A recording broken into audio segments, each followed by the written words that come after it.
So ఈయన రాజీనామా చేసి బాన్స్వాడలో ఉప ఎన్నికలు తీసుకొచ్చేటువంటి అవకాశం కనపడతా ఉన్నది.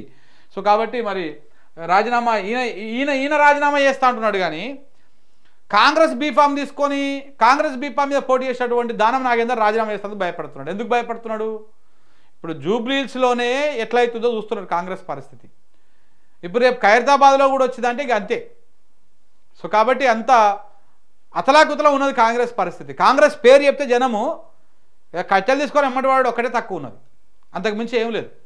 పాపం ఈయన బాన్స్వాడ ఎమ్మెల్యే ఈయన నేను రాజీనామా చేస్తా, ఇప్పుడు వేటు పడితే నా మీద మచ్చ పడుతుంది అని చెప్పేసి రాజీనామా చేస్తా అని చూస్తున్నాడు. చేయాలి రాజీనామా. నిజంగా మీ లోపల నీతి నిజాయితీ ఉంటే రాజీనామా చేసేయాలి.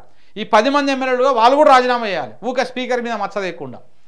స్పీకర్ వేటేసిన అనుకో, వేటేస్తే ఆయనకో బాధ. ఇప్పుడు కుర్తిలో ఏమంటారు, ఆ గోడ మీద ఉన్నాడు ఆయన, ఇటు వాడలేడు అటు వాడలేడు. వేట వేయకపోతేనేమో సుప్రీంకోర్టు అక్షంతలు పెడతట్టుంది, సుప్రీంకోర్టు కోర్టుకు పిలుస్తట్టుంది. వేటేస్తేనేమో ఇక్కడ ముఖ్యమంత్రితోని కాంగ్రెస్ పార్టీతోని తలకాయ నొప్పి అవుతట్టుంది. ఎందుకు వేసినావు వేట, ఆపొచ్చు కదా, ఏదో ఒక సాకు చూపించచ్చు కదా అని చెప్పేసి. ఇప్పుడు మింగలేక కక్కలేక ఆగమాగం ఉంది స్పీకర్ పరిస్థితి. అందుకే కొంతమంది స్వచ్ఛందంగా మేము రాజీనామా చేసి ఎన్నికలకు పోతామని చెప్పేసి ప్రయత్నాలు చేస్తున్నారంట. చేయాలి.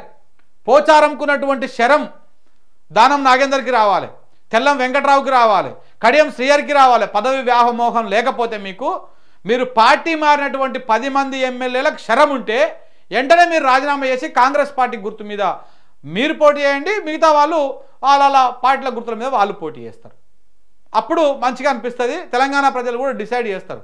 మళ్ళీ మీరే గెలిచిరనుకో ఇక తిరగలేదు. మీకు ఇంత వ్యతిరేకతలో గెలిచినాక మీ అంత బలమైన నాయకుడు ఇంకా ఉండనే ఉండడు. మీరు ఏ పార్టీకి అయినా గెలుస్తారు. అప్పుడు మీరు రాజీనామా చేయండి, సేమ్ పోచారం లెక్కనే మిగతా వాళ్ళు కూడా రాజీనామా చేస్తే అయిపోతుంది, ఒడిచిపోతుంది ముచ్చట.